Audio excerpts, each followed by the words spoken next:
नमस्कार, स्वागत है आपका जीएनटी स्पेशल। आप देख रहे हैं, मैं हूं आपके साथ गुंजन दीक्षित। आज जीएनटी स्पेशल में बात करेंगे शुभ दिनों की। 4 महीने चतुर्मास के बाद शुभ कार्यों की शुभ घड़ी आने वाली है। शुभ कार्यों को शुरू करने की तारीख नजदीक है।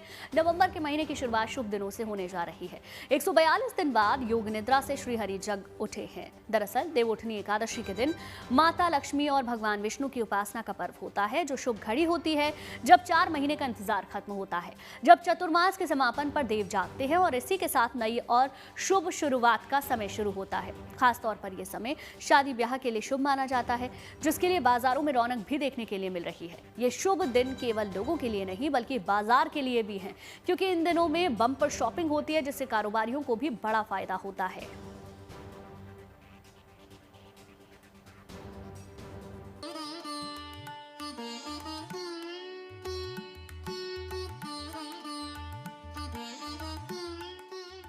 इस पवित्र तिथि से शुभ कार्यों जैसे विवाह, गृह प्रवेश जैसे मांगलिक कार्यों की शुरुआत भी की जाती है। इसीलिए दीपावली के बाद आने वाली एकादशी देवोत्थान एकादशी कही जाती है। इस दिन भगवान विष्णु के भक्त व्रत रखते हैं और उनकी विशेष पूजा अर्चना करते हैं।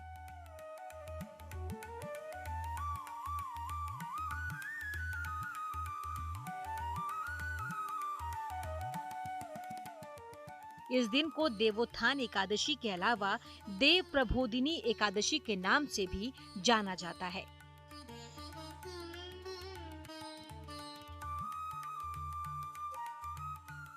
जिन 4 महीनों में भगवान विष्णु सोते हैं, उन महीनों में विवाह और उपनयन संस्कार जैसे कोई भी मंगल कर्म नहीं किए जाते। हमारे यहाँ चातुर्मास चल रहा था, उसकी पूर्णता हो जाती है। भगवान विष्णु जो योग निद्रा में 4 मास से गए हुए थे, आज के दिन भगवान विष्णु इस सृष्टि का भार पुनः संभालते हैं।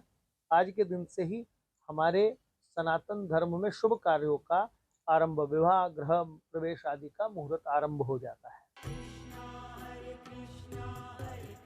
देवोत्थान एकादशी से ही शुभ कार्यों की शुरुआत मानी जाती है। इस एकादशी का सनातन में काफी महत्व माना गया है। भगवान विष्णु आषाढ़ शुक्ल एकादशी को 4 महीने के लिए योग निद्रा में चले जाते हैं। फिर कार्तिक शुक्ल एकादशी को जागते हैं। इन 4 महीनों में देव शयन के कारण समस्त मांगलिक कार्य वर्जित होते हैं। जब देव जागते हैं तभी मांगलिक कार्य संपन्न हो पाता है।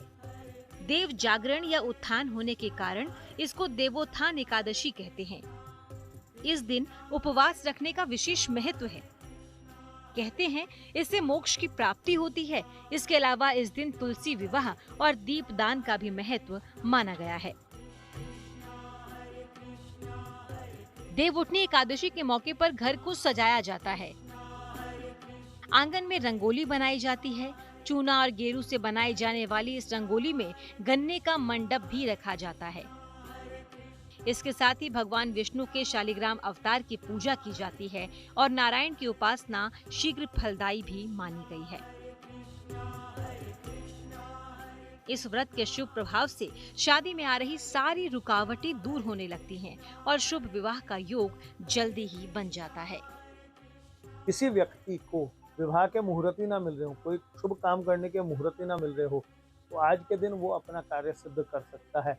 आज के दिन विवाह कर सकता है। विशेष तौर पे किन लोगों के विवाह में अड़चने आ रही हो या जिनकी कुंडली आदि में ऐसा दुर्धर्ष योग पड़ा हो कि उनके 2 विवाह होंगे या वैवाहिक जीवन कलहपूर्ण रहेगा, कष्टपूर्ण रहेगा, या जिनकी बताओ कि उनकी पत्नी की आयु कमजोर रहेगी या पत्नी की कुंडली में पति के विषय में कहा जाए, तो आज के दिन वो लोग घट विवाह, विवाह से पूर्ण या कुंभ विवाह या शालिग्राम जी का विवाह करने से ऐसे लोगों के जीवन में, वैवाहिक जीवन में बड़ा सुंदर अर्थ हो जाता है। देवउठनी एकादशी के दिन तुलसी विवाह कराने का भी बहुत महत्व है, क्योंकि तुलसी को देवी लक्ष्मी का स्वरूप माना गया है। इस दिन तुलसी के पौधे और शालिग्राम की शादी कराई जाती है। सामान्य विवाह की तरह पूरी धूमधाम से आयोजन किया जाता है। चूँकि तुलसी को विष्णु प्रिया भी कहते हैं, इसीलिए देवता जब जागते हैं तो सबसे पहली प्रार्थना नारायण भगवान तुलसी की ही सुनते हैं। तुलसी विवाह का सीधा अर्थ है तुलसी के माध्यम से भगवान का आह्वान करना। शास्त्रों में कहा गया है कि जिन दंपतियों की कोई कन्या नहीं होती, उन्हें कन्यादान का पुण्य प्राप्त करने के लिए तुलसी विवाह अवश्य कराना चाहिए। ज्योतिष के अनुसार ये दिन पितृदोष निवारण और आर्थिक संकट से मुक्ति के लिए अत्यंत शुभ होता है। शालिग्राम भगवान का शस्त्र या पत्थर का रूप कहलाया गया है और वो इसमें कथा है कि जलंधर की पत्नी वृंदा, जो कि अपना सतीत्व भंग होने के कारण से भगवान नारायण को श्राप दिया था कि मैं आपकी अनन्य भक्त हूँ, फिर भी आपने मेरे साथ ऐसा किया तो आप पत्थर के हो जाओ, और अपने योग बल से अपने आप को स्वाहा कर लिया था। भगवान ने उसको दोनों उसके श्राप भी स्वीकार किया और उसको आशीर्वाद भी दिया था। श्राप स्वीकार करके भगवान जिस पत्थर के स्वरूप हो गए वो शालिग्राम कहलाता है, नारायण का स्वरूप है। और वृंदा जिस जगह पे योग अपने माया से अपने आप को भस्म कर लिया था, उस राख से ही जो पौधा उगा वो तुलसी कहलाता है। और चूंकि भगवान की अनन्य भक्ति, भगवान ने उसको स्वीकार किया, तो इसलिए शालिग्राम तुलसी के बगैर अधूरा होता है। इसलिए तुलसी विवाह भगवान से कराने से वृंदा तुलसी रूप में नारायण को स्वीकार करती है। शाम के समय घर के मुख्य द्वार के दोनों ओर घी का दीपक जलाना चाहिए और दरवाजा खोलकर मां लक्ष्मी का स्वागत करने की परंपरा है। साथ ही घर के ईशान कोण में भी रात 12 बजे तक दीपक जलाना चाहिए। ऐसा करने से घर में देवताओं का वास होता है और सभी शुभ कार्य सफल होते हैं। Bureau report, good news today. पौराणिक मान्यता है कि देवोठनी एकादशी के दिन भगवान विष्णु 4 महीने की योग निद्रा से जागते हैं। इसके साथ ही चतुर्मास का समापन होता है और सभी मांगलिक कार्य जैसे विवाह, गृह प्रवेश, मुंडन फिर से शुरू हो जाते हैं। इतना ही नहीं, देवोठनी एकादशी का महत्व इसलिए भी बढ़ जाता है कि इसी दिन भगवान विष्णु के शालिग्राम स्वरूप के तुलसी से विवाह की परंपरा को निभाया जाता है।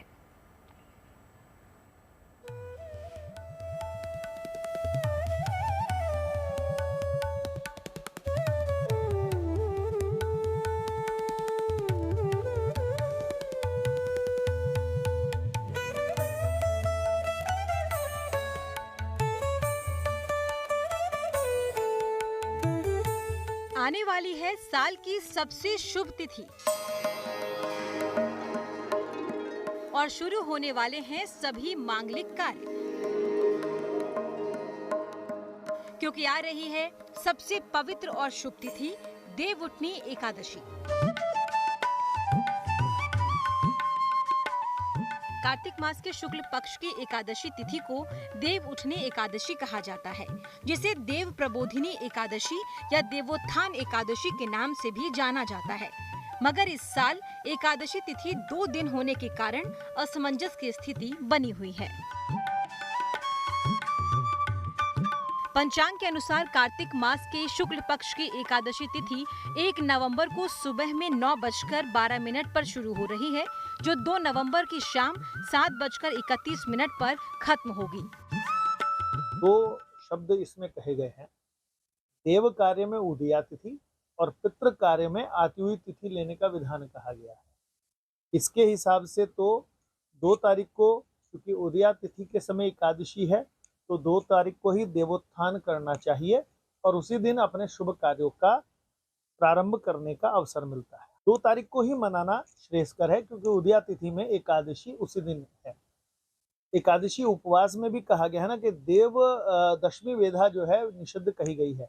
दशमी वेदा एकादशी उपवास करने से ये मान्यता है कि पूर्व में की गई एकादशियां भी समाप्त हो जाती है। इसके आधार पर जब हम उपवास भी 2 तारीख को ही करेंगे, तब देवोत्थान भी 2 तारीख को ही किया जाएगा। देवउठनी एकादशी या देवोत्थान एकादशी का महत्व इसीलिए भी बढ़ जाता है कि इसी दिन भगवान विष्णु के शालिग्राम स्वरूप की तुलसी से विवाह की परंपरा निभाई जाती है, क्योंकि तुलसी को देवी लक्ष्मी का स्वरूप माना गया है। मान्यता है कि देवउठनी एकादशी के दिन तुलसी की पूजा करने और भगवान विष्णु का आशीर्वाद लेने से जीवन की बाधाएं दूर होती हैं, साथ ही जीवन में सुख शांति बनी रहती है। इसमें कथा है कि जलंधर की पत्नी वृंदा, जो कि अपना सतीत्व भंग होने के कारण से भगवान नारायण को श्राप दिया था कि मैं आपकी अनन्य भक्त हूँ, फिर भी आपने मेरे साथ ऐसा किया तो आप पत्थर के हो जाओ, और अपने योग बल से अपने आप को स्वाहा कर लिया था। भगवान ने उसको दोनों उसके श्राप भी स्वीकार किया और उसको आशीर्वाद भी दिया था। श्राप स्वीकार करके भगवान जिस पत्थर के स्वरूप हो गए वो शालिग्राम कहलाता है, नारायण का स्वरूप है। और वृंदा जिस जगह पे योग अपनी माया से अपने आप को भस्म कर लिया था, उस राख से ही जो पौधा उगा वो तुलसी कहलाता है। और चूंकि भगवान की अनन्य भक्ति, भगवान ने उसको स्वीकार किया, तो इसलिए शालिग्राम तुलसी के बगैर अधूरा होता है। इसलिए तुलसी विवाह भगवान से कराने से वृंदा तुलसी रूप में नारायण को स्वीकार करती है, तब भगवान उसके आशीर्वाद को पूर्ण करते हैं। पौराणिक मान्यता है कि देवउठनी एकादशी के दिन जगत के पालनहार भगवान विष्णु 4 माह की योग निद्रा से जागते हैं और फिर से सृष्टि के संचालन की जिम्मेदारी संभालते हैं। इसके साथ ही चातुर्मास का समापन होता है और इसी दिन से मांगलिक कार्यों जैसे सगाई, शादी, मुंडन, भूमि पूजन और गृह प्रवेश की शुरुआत हो जाती है। पंचांग के अनुसार इस साल नवंबर और दिसंबर महीने में कुछ ऐसे विशेष दिन हैं जो विवाह के लिए शुभ माने गए हैं। नवंबर महीने में जहां शादी के लिए ये मुहूर्त 2, 3, 5, 8, 12, 13, 16, 17, 18, 21, 22, 23, 25 और 30 नवंबर, वहीं दिसंबर में विवाह के लिए 4, 5 और 6 दिसंबर को सबसे सर्वोत्तम मुहूर्त माना जा रहा है। इसके बाद 16 दिसंबर से खरमास की शुरुआत हो जाएगी। भगवान विष्णु जो योग निद्रा में 4 मास से गए हुए थे, आज के दिन भगवान विष्णु इस सृष्टि का भार पुनः संभालते हैं। आज के दिन से ही हमारे सनातन धर्म में शुभ कार्यों का आरंभ, विवाह, गृह प्रवेश आदि का मुहूर्त आरंभ हो जाता है। किसी व्यक्ति को विवाह के मुहूर्त ही ना मिल रहे हो, कोई शुभ काम करने के मुहूर्त ही ना मिल रहे हो, तो आज के दिन वो अपना कार्य सिद्ध कर सकता है, आज के दिन विवाह कर सकता है। विशेष तौर पे जिन लोगों के विवाह में अड़चने आ रही हो या जिनकी कुंडली आदि में ऐसा दुर्धर्ष योग पड़ा हो कि उनके 2 विवाह होंगे या वैवाहिक जीवन कलहपूर्ण रहेगा, कष्टपूर्ण रहेगा, या जिनकी बताओ कि उनकी पत्नी की आयु कमजोर रहेगी या पत्नी की कुंडली में पति के विषय में कहा जाए, तो आज के दिन वो लोग घट विवाह, विवाह से पूर्ण, या कुंभ विवाह या शालिग्राम जी का विवाह करने से ऐसे लोगों के जीवन में, वैवाहिक जीवन में बड़ा सुंदर अर्थ हो जाता है। कहते हैं श्री हरि विष्णु की कृपा जिसे मिलती है उसके जीवन में खुशियां ही खुशियां बरसने लगती है। ऐसे में लोग देवउठनी एकादशी का बड़ी बेसब्री से इंतजार करते हैं। उनका ये इंतजार महज 3 दिन बाद खत्म होने वाला है। हरिद्वार से मुदित अग्रवाल के साथ bureau report, good news today.